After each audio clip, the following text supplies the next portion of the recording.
The Chesapeake Bay is the national treasure. It's one of the most productive estuaries in the world. It's the largest estuary in the United States, and it has the largest land area to water volume ratio of any estuary in the U.S., which means what happens on the land greatly affects the conditions in the Chesapeake Bay. Well, Landsat is a critical and invaluable tool for characterizing the landscape, and characterizing it in terms of mapping impervious surface, mapping it over time. We have satellite imagery for the Chesapeake Bay that covers the entire 64,000 square miles of the Chesapeake Bay Watershed. Unfortunately, the Chesapeake Bay and 90% of its tidal tributaries are impaired.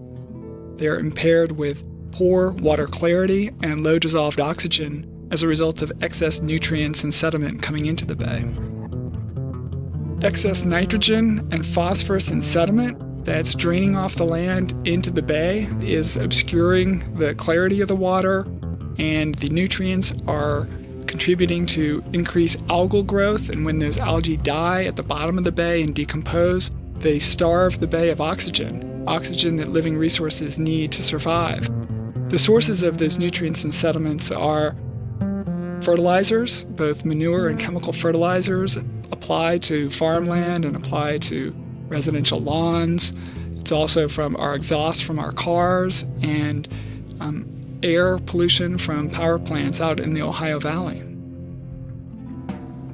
Landsat imagery is critical for monitoring changes in impervious surface, monitoring changes in tree canopy, and then other ground cover like grasses and shrubs. We can use the satellite imagery to track consistently through time across 6 states how the condition of the landscape has changed and what it is like.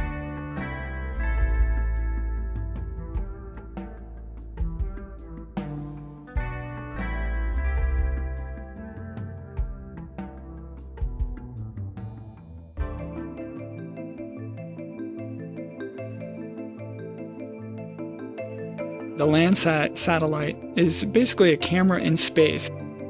And in essence, it's actually 7 cameras because it collects the reflection of the sun off the Earth's surface in 7 bands, 7 kind of wavelengths.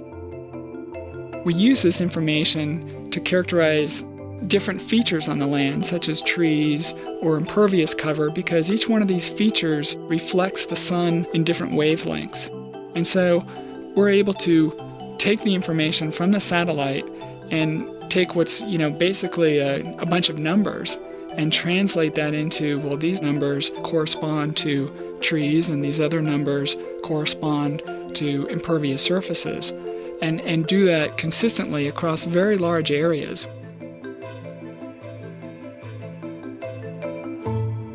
Landsat is just invaluable in providing this baseline of observations for science about how human activities on the land affect water quality, affect wildlife habitat, affect air quality.